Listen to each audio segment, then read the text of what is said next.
Assalamualaikum warahmatullahi wabarakatuh.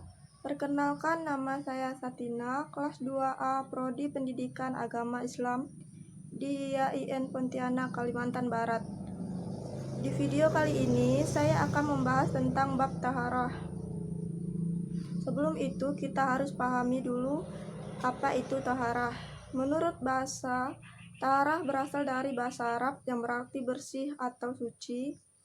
Sedangkan menurut istilah, taharah yaitu suatu kegiatan bersuci dari najis dan hadas sehingga seseorang diperbolehkan untuk beribadah yang dituntut atau diwajibkan bersuci seperti sholat.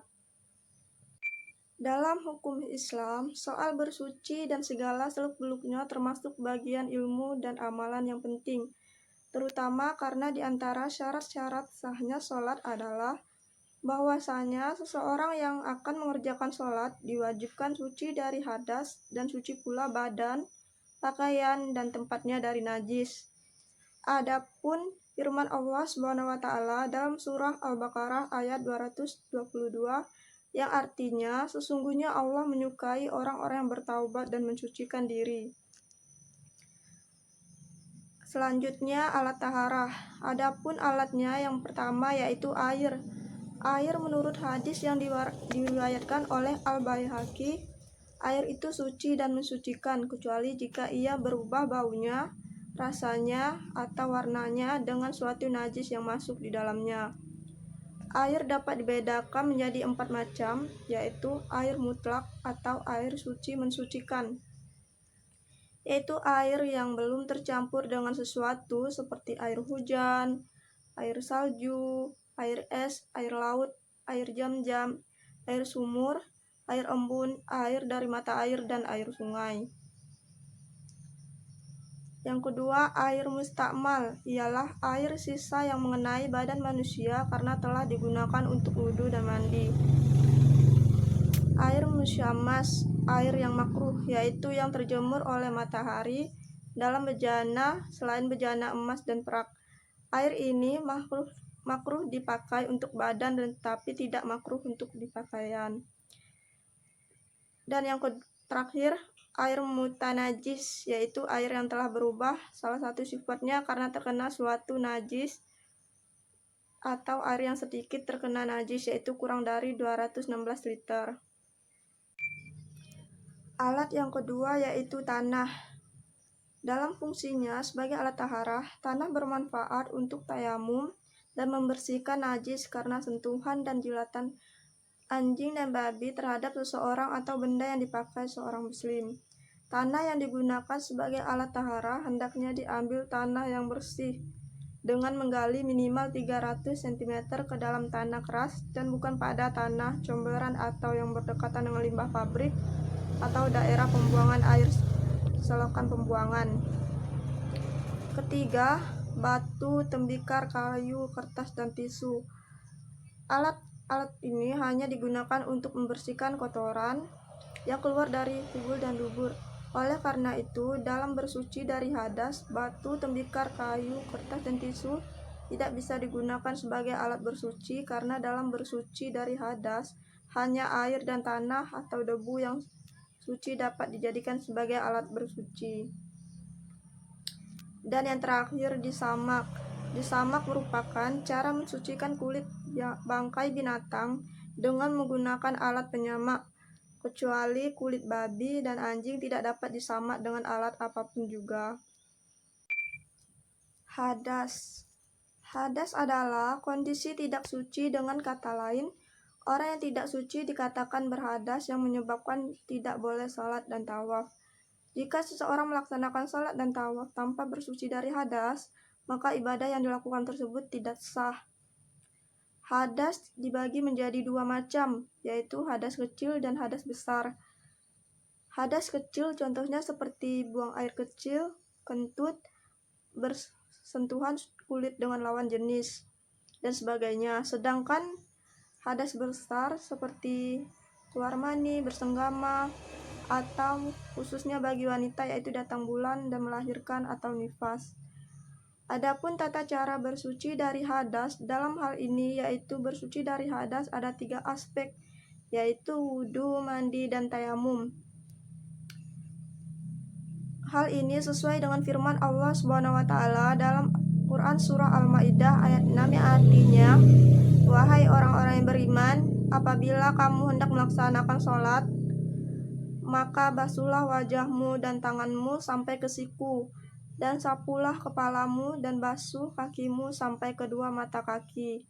Jika kamu junub, maka mandilah, dan jika kamu sakit atau dalam perjalanan, atau kembali dari tempat buang air, dan menyentuh perempuan, maka jika kamu tidak memperoleh air, maka bertayamumlah dengan debu yang baik atau suci. Usaplah wajahmu dan tanganmu dengan debu itu. Allah tidak menyulitkan kamu, tetapi Dia hendak membersihkan kamu dan menyempurnakan nikmat-Nya bagimu agar kamu bersyukur. Adapun tata cara bersuci dari hadas kecil yaitu wudu. Wudu adalah sebuah ibadah ritual untuk mensucikan diri dari hadas kecil dengan menggunakan air dengan cara membasuh atau mengusap beberapa bagian anggota tubuh menggunakan air sambil berniat di dalam hati, dan dilakukan sebagai sebuah ritual khas atau peribadatan. Setelah wudu, ada juga tayamum. Menurut bahasa, tayamum bermakna al-tawajuh, yang artinya bermaksud dan mengarahkan. Sedangkan menurut istilah, tayamum adalah bersuci tanpa menggunakan air, karena sesuatu hal yang disyariatkan. Tata cara bertayamum, hal ini sesuai dengan hadis Nabi Rasulullah SAW yang diriwayatkan oleh Bukhari, yang artinya disebutkan dalam riwayat Al-Bukhari, beliau menepukkan kedua telapak tangannya ke tanah. Setelah meniupnya, beliau kemudian mengusapnya kedua pada wajah dan kedua telapak tangan beliau. Tayamum dilaksanakan apabila seseorang mengalami sakit dan tidak boleh kena air, dan orang sedang musafir atau dalam perjalanan, dan orang yang sulit untuk mendapatkan air. Sedangkan tata cara bersuci hadas besar ialah mandi janabah. Mandi janabah sering juga disebut dengan istilah mandi wajib. Mandi ini merupakan tata cara ritual yang bersifat ta'abbudi dan bertujuan menghilangkan hadas besar. Adapun sebab-sebab mandi wajib ada 6. Yang pertama, bersetubuh, baik keluar mani atau tidak. Yang kedua, keluar mani baik keluarnya karena bermimpi atau sebab lain. Yang ketiga, orang Islam yang mati, fardu kifayah atas muslim yang hidup memandikannya, kecuali orang yang mati syahid. Yang keempat, apabila seseorang perempuan telah berhenti dari haid. Yang kelima, nifas. Yang dinamakan nifas ialah darah yang keluar dari kemaluan perempuan sudah melahirkan anak. Dan yang keenam, melahirkan, baik anak yang dilahirkan itu cukup umur ataupun tidak. Najis secara bahasa, an-najasah bermakna kotoran. Asy-Syafi'iyah mendefinisikan najasah dengan makna kotoran yang menghalangi salat. Najis dibagi menjadi 3 macam. Ada najis mukhaladah, najis mutawasitah, dan najis mukhafafah. Najis mukhaladah atau najis berat disebut najis ini karena tidak bisa suci begitu saja dengan mensuci dan menghilangkan secara fisik, tetapi harus dilakukan praktek ritual tertentu, seperti mencuci dengan air sebanyak 7 kali dan salah satunya dengan tanah. Sebagaimana disebutkan dalam hadis dari Abu Hurairah, Rasulullah SAW bersabda, "Sucinya bejana atau wadah salah seorang di antara kalian jika dijilat oleh anjing ialah dengan mencucinya sebanyak 7 kali. Yang pertamanya dengan debu tanah." Hadis riwayat Muslim. Yang kedua, najis mutawasitah. Najis aniyah yaitu najis yang nyata zatnya dan sifatnya, warnanya, rasa, dan baunya. Cara mensucikannya yaitu dengan menghilangkan zat, rasa, warna, dan baunya, serta digosok kemudian disiram dengan air sekali atau beberapa kali.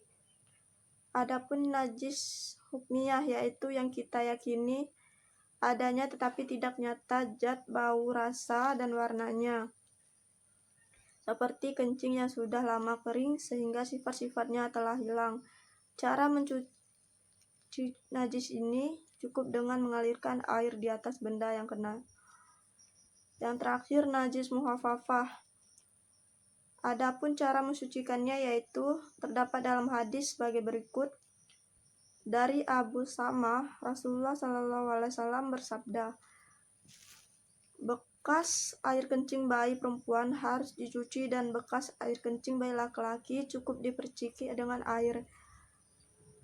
Dikeluarkan oleh Abu Daud dan Nasai. Oleh Hakim, hadis ini dinilai sahih.